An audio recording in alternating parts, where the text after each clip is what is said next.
स्वामी जी, मैं थोड़ा एक सिनेरियो खींचना चाहता हूं 20, 25, 50 साल का, कि हमारे जो मैथमेटिक्स के अंदर थ्योरम होती है कि हम कोई भी सर्कल खींचते हैं उसका एक केंद्र होता है और एक सेंटर से एक ही सर्कल प्रकार के द्वारा खींचा जाता है।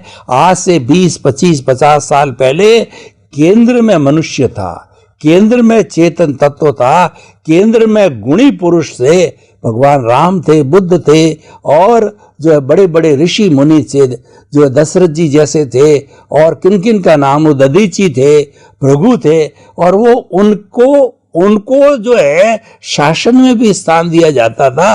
उनका आसन है वो राजा से ऊपर हुआ करता था।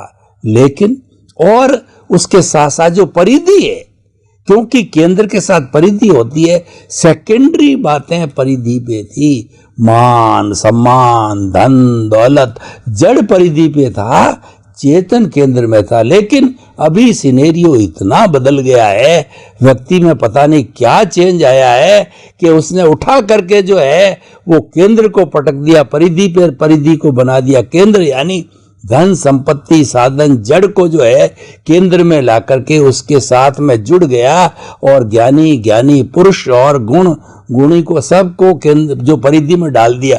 मैं ये चाहता हूं कि इसकी पुनरावृत्ति हो, जो गलती हो गई है वो आप अध्यात्म विज्ञान की दृष्टि से बताइए कि किस तरीके से वापस जो सर्कल डिस्टर्ब हो गया है उसको सर्किल में चेतन रहे और परिधि में वापस जड़ आ जावे, ऐसा कोई नुस्खा बताइए। यस, जय सच्चिदानंद।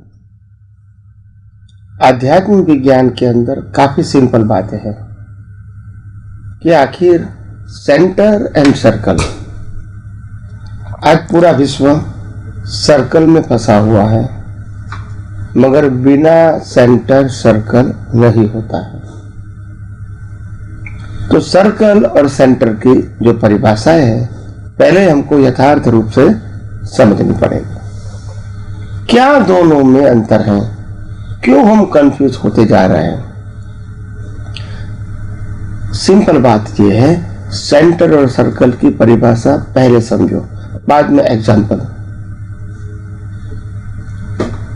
कोई भी मनोवचन काया की अवस्था आत्मा की हाजिरी के बिना नहीं हो सकती है। कोई भी मनोवचन काया की क्रिया आत्मा की हाजिरी के बिना नहीं हो सकती है। तो आत्मा तो सेंटर है, प्रकृति सर्कल है, प्रकृति का फल जो है वो भी तो सर्कल है, जन्म जीवन मृत्यु वो भी तो सर्कल है, सभी कर्मों की भुगतान वो तो सर्कल है। मगर सर्कल और सेंटर को हम कैसे लॉजिकल फॉर्म में जाने? तो सर्कल और सेंटर में अंतर क्या है? कोई भी सर्कल सेंटर के बिना नहीं होता है, मगर हम सेंटर को नहीं जानते कि वास्तव में सेंटर क्या है। हम प्रकृति को सेंटर बना देते हैं, और इसीलिए प्रकृति जो देखता है वो मैंने देखा, प्रकृति ने जो सुना वो मैंने सुना, प्रकृति ने स्मेल लिया वो मैंने लिया, प्रकृति जो शक्ति है बोलती है वो मैंने बोला, प्रकृति जो क्रिया करती है स्पर्श करती है वो मैंने किया। आप समझे, प्रकृति ने जो विचार किया वो मैंने किया, प्रकृति ने भुगतान किया वो मैंने किया। अभी जब सेंटर में प्रकृति आ गई तो मालिकी भाव कर्ता भाव तो होगा ही, राग द्वेष तो होगा ही, क्योंकि सेंटर में प्रकृति है, सेंटर में मनोवचन काया है, सेंटर में नामधारी है। तो फिर मेरा तेरा तो होगा ही, चाहे वस्तु के रूप में, संबंधों के रूप में, साधनों के रूप में, या क्रिया के रूप में, अवस्थाओं के रूप में। मगर वास्तव में जो सेंटर और सर्कल है उसके अंदर जब आत्मा सेंटर बन जाएगा तो आपके लिए सर्कल को खत्म करना आसान हो जाएगा।